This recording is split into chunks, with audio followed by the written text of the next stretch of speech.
چلو یہ بتا دیں، جس بندے نے کسی بندے کو قتل کیا ہو اس کی آنکھوں میں کس کا عکس ہوتا ہے؟ قاتل کا عکس ہوتا ہے، اور وہیں سے قاتل کے عکس کو نکال کے اسی وقت دکھا دیتا ہے۔ جو قاتل جس نے کسی کو قتل کیا ہے جب وہ مرتا ہے اس کی آنکھوں میں اسی کا عکس ہوتا ہے۔ کسی نے سنا یہ واقعہ؟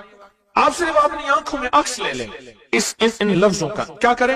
لکھ کے گاڑی میں لگا دیں، لکھ کے دفتر پہ لگا دیں، لکھ کے کچن پہ لگا دیں، لکھ کے سامنے لگا دیں، لکھ کے، اچھا یاد تو ویسے ہی ہو جائے گا، لیکن اس کو اپنی آنکھوں کے عکس میں لیں، اپنے دل کے اندر اتاریں، اور دل پہ اتار کے اس کو آنکھوں سے ظاہر کریں، اور جس کے وقت کو اچھا سمجھتے ہیں کہ جس کا وقت اچھا ہو جائے اسی پہ ایسے تصور میں اس کا عکس لگا دیں اس کی پیشانی پہ۔ کہیں آپ چاہتے ہیں کہ وقت نصیب ہو، اولاد کا مقدر ہو، نصیب ہو، رحمت ہو، عزت ہو، برکت ہو، بیوی، گھر، بہن، بیٹی، ماں، کوئی نعمت گھریلو زندگی میں، اچھا کہیں گڑبڑ ہو رہی، وہیں اس کا عکس لگا دیں، اور اس کا عکس لگا کے کہیں اے اللہ کا کلام میرے بس میں نہیں، تو اپنا کرشمہ دکھا۔ اے اللہ کا کلام میرے بس میں نہیں۔ کتنے بزرگ ایسے گزرے ہیں، کسی نے تعویذ مانگا اور لکھ کے دے دیا، اللہ میں جانتا نہیں، یہ مانتا نہیں، تیرا بندہ ہے تو اس کا کام کر دے، اللہ اس کا کام ہو گیا۔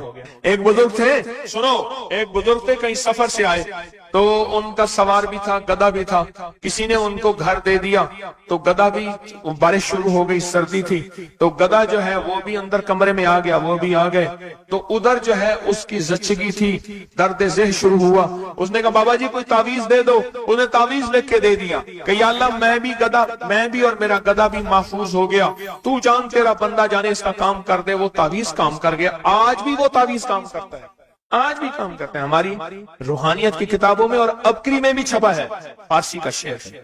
یہ تو بول کام کرتے ہیں، سوچو اللہ کا کلام کیا کام کرے گا؟ یہ تو بول کام کرتے ہیں۔ اس کو اپنے دل میں نقش کریں، دل کے اندر اس کا عکس لائیں، اس کا نقش لائیں۔ سیدہ فاطمہ کا میں آپ کو عمل بتا رہا ہوں، محمد آل محمد کے وظائف بتا رہا ہوں، اور سیدہ کا عمل ہے، ان کے گھر میں جب بھی کوئی الجھنوں کا مارا ہوا، کوئی خاتون آتی تھی، آپ یہی فرماتی تھی اور یہی عمل دیتی تھی، یہی وظیفہ دیتی تھی، یہی تسبیح دیتی تھی۔ بات سمجھ آ گئی یا رہتی ہے؟ پکی بات ہے، 100% سمجھ آ گئی۔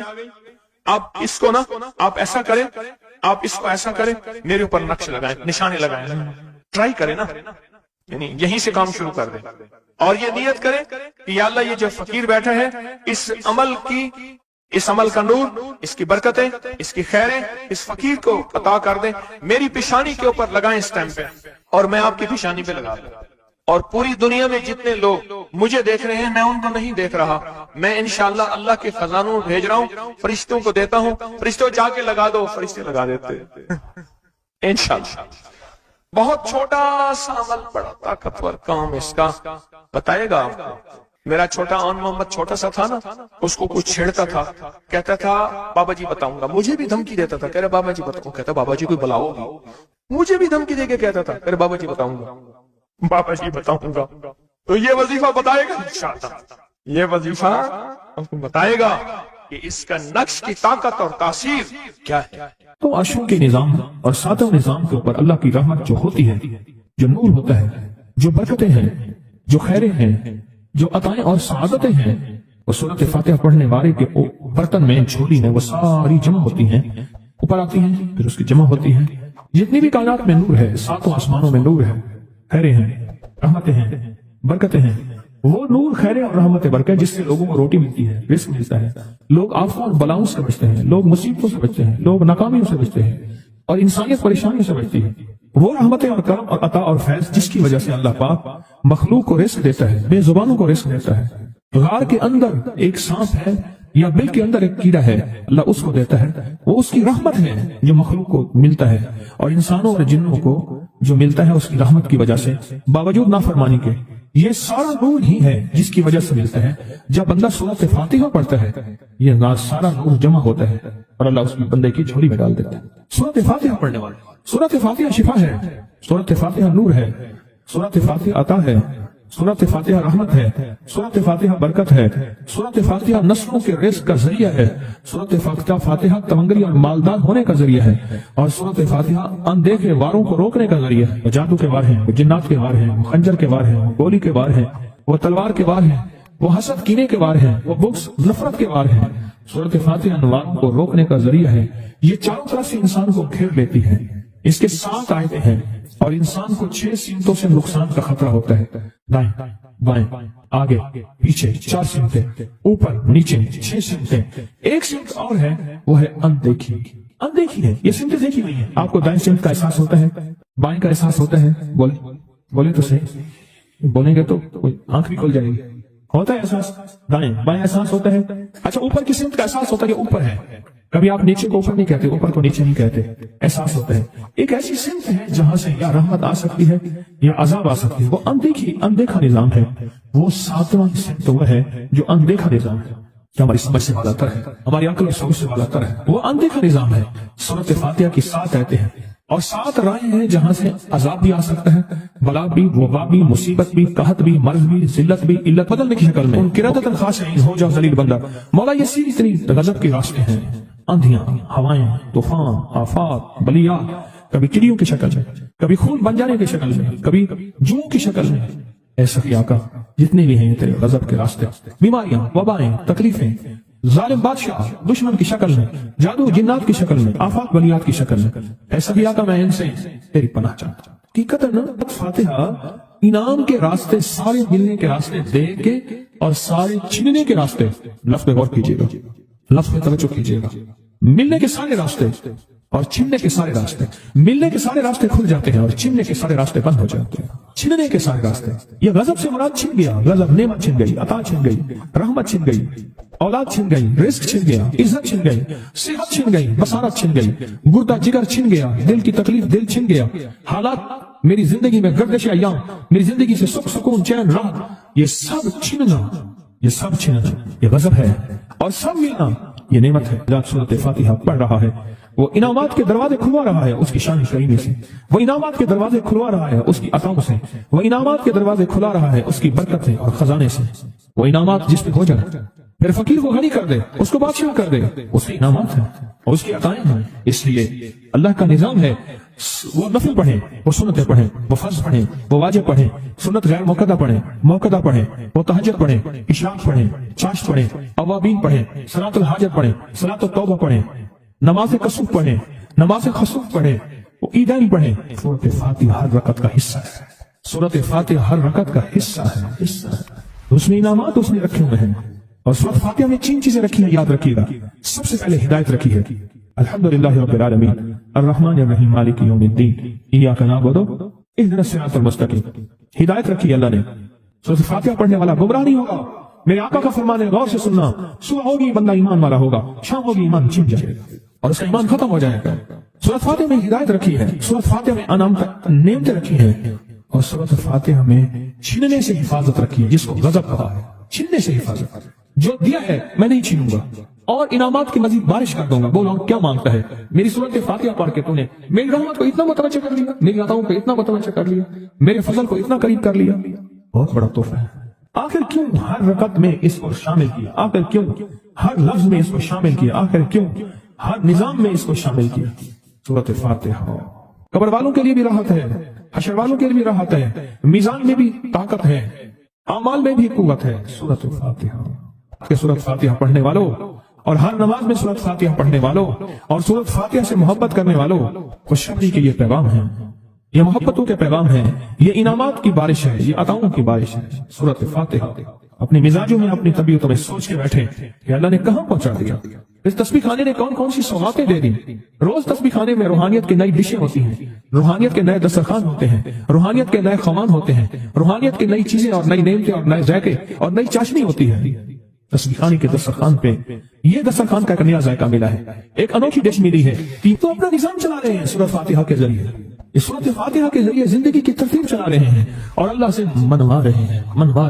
یہی راتوں کو سورۃ فاتحہ، یہی جو سارا دن تسبیح خانے میں اعمال تسبیح خانہ آپ کو کروا رہا ہے، منت کر کر کے یہی کر کے گئے تھے، یہی کر کے گئے تھے۔ آج ان کی نسلیں درباروں کے بجاوروں کے نام پہ، گدی نشینوں کے نام پہ، پیروں کے نام پہ، شہزادوں کے نام پہ، صاحبزادوں کے نام پہ آج ان کی نسلیں کھا رہی ہیں۔